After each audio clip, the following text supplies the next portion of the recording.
ঊনকোটি জেলার ফটিকরায় নজরুল কলা কেন্দ্র আজ আন্তর্জাতিক নারী দিবস উদযাপন উপলক্ষে এক অনুষ্ঠানের আয়োজন করা হয়। কুমারঘাট ব্লকের উদ্যোগে আয়োজিত এই কর্মসূচির উদ্বোধন করেন মৎস্যমন্ত্রী সুধাংশু দাস। তিনি গার্হস্থ্য হিংসা প্রতিরোধে ও মহিলার সশক্তিকরণের কাজে সবাইকে এগিয়ে আসার আহ্বান জানান। অনুষ্ঠানে বক্তব্য রাখেন ঊনকোটি জেলা পরিষদের সভাধিপতি অমলেন্দু দাস, কুমারঘাটের মহকুমা শাসক NS Chakma, BDO doctor Sudip Bhowmik প্রমুখ।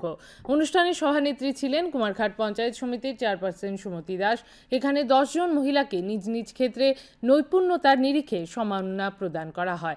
অনুষ্ঠান শুরুর আগে এক শোভাযাত্রা ফটিকরায়ের বিভিন্ন পথ পরিক্রমা করে। আজ আমরা কুমারঘাট বাল্যবিবাহ একটি সামাজিক ব্যাধি।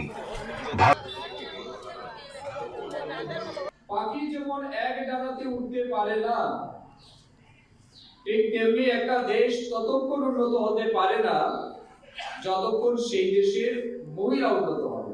তাই মহিলাদের উন্নয়নের মাধ্যমেই দেশের উন্নয়ন সম্ভব।